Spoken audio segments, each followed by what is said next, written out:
Hey guys, welcome to my YouTube channel. امیدوارم این صدای نیاد ولی قطعا میاد. امروز صدای چی هست؟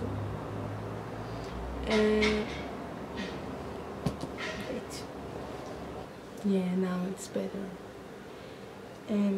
امروز دارم میرم یه کاری کنم مثل همه دفعایی که این کار میکنم. دارم میرم که دوباره موهام بزنم. و میخوام بیشتر راجع به این قضیه باتون صحبت کنم چون زندگیم رو در بر گرفته و هیچ درمانی براش پیدا نکردم، حتی هیچ اقدامی نکردم، هیچ تراپیستی نرفتم به صورت خیلی جدی.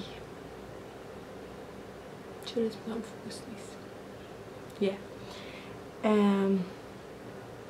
همونطور که شاید بدونین شاید ندونین، توی یکی از ویدیوهای قبلی راجبش صحبت کرده بودم. من موهای سرمو میکنم و این یه جور اختلاله به اسمش خیلی سخته،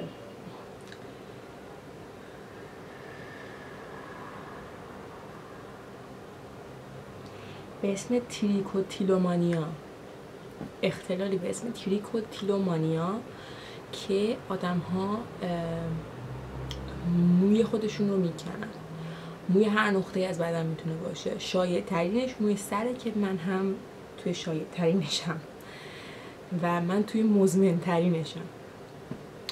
و مسئله اینجاست که این افراد ما و احتمال داره خیلی این کار بکنن و اصلا ندونن که یه جور اختلاله، چون خود من نمیدونستم که این یه جور اختلاله و خیلی تو سن پایین‌تر این اتفاق برام افتاد. چندین ساله که دارم باش دست و پنجه نرم میکنم، موهایی که اینجا ریختم رو دارم جمع میکنم و آره ممکن اصلا ندونیم. مثلا خیلی ها موی ابروشون رو عادت دارن که میکنن، این همون اختلاله. یا موی دست یا چه میدونم موی صورت، شاید ترینش گفتم موی سر.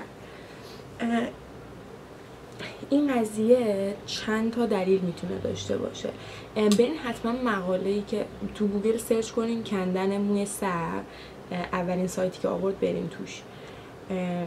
دلایل زیادی میگن که میتونه داشته باشه. ژنتیک و سابقه خانواده ممکنه تاثیر داشته باشه. این پشمامو ریخت چون فکر نمی‌کردم ژنتیک چیز ژنتیکی باشه.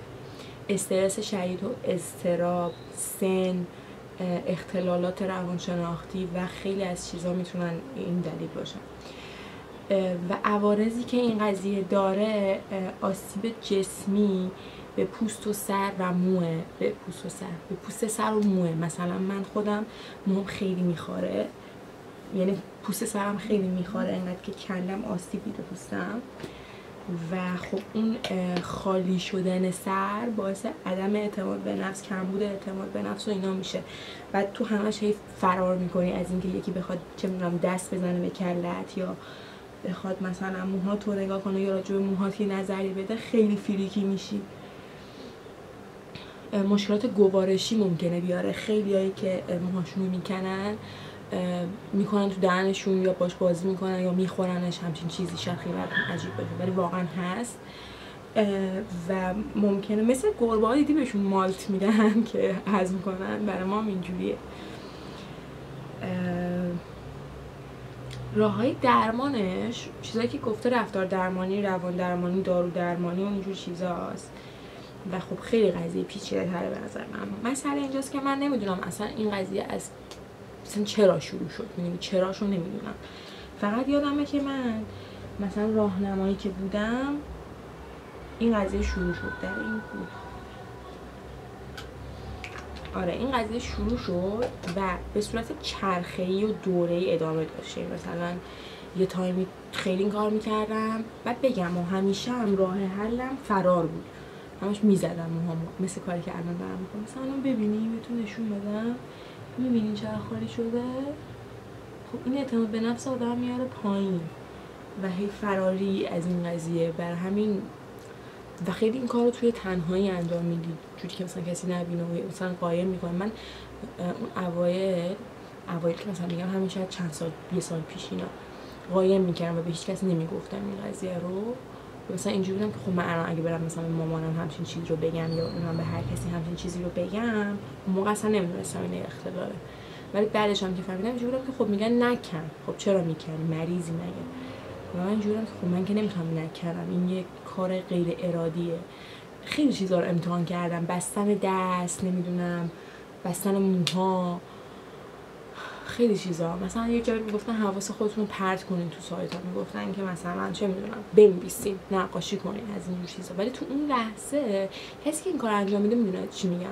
تو اون لحظه انگار یه عالمه چیز از مغزت رد میشه، ولی فقط رد میشه، تو هیچ عکس العملی بهشون نشون نمیدی، به کار خودتون میکنی. آره به خاطر همینه که من هر چند وقت یه بار میبینیم، مثلا هر 6 ماه یه بار میبینیم که من کچلم و امیدوارم که این قضیه رو بتونم درمان کنم. چون توی نوشته‌ای که خوندم اینجوری بود که اگه درمان نشه و معلوم مزمن هست برای من، ولی مثلا اگه دیگه خیلی چیز بشه تا آخر عمر این عادت با آدم میمونه و آدم واقعا نمیتونه ترک کنه. و معتقدم به این قضیه، چون زمانی که موهام سالم میشه، مثلا الان من کچل میکنم، تو چند ماه دیگه موهام در میاد سالم، اوکی، بعد یهو کافیه مثلا دستمو بردارم بزنم به یکی از تار موهایی که حس میکنم میخوام بکنمش، شروع میکنم دیگه و این چرخه هی ادامه پیدا میکنه که اصلا چیز خوبی نیست. اینه که امروز دارم میرم موهام بزنم. نمیخواستم بزنم چون واقعا دوست ندارم موهام بزنم، میخواستم مثلا موهام بلند کنم تا اینجا یا مثلا یه مدل خاصی دارم.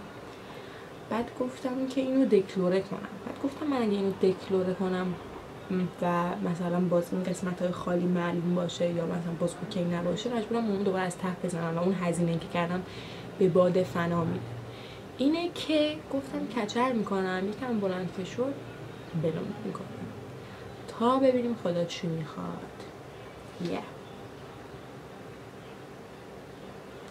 ساعت 4 من 1 ساعت دیگه نوبت دارم، شت و برم. بای. Hey guys, it's Mobina. چند روز گذشته و اون چند روزی که اومدم، یعنی اون روزی که از آرایشگاه اومدم دیگه حال نشدم ویدیو بگیرم. الان 3 روز اینا شاید گذشته باشه بیشتر و من کچلم و اوکی هم باش با اینکه این سری دوست نداشتم ما مکتا کنم، ولی اوکی هم باش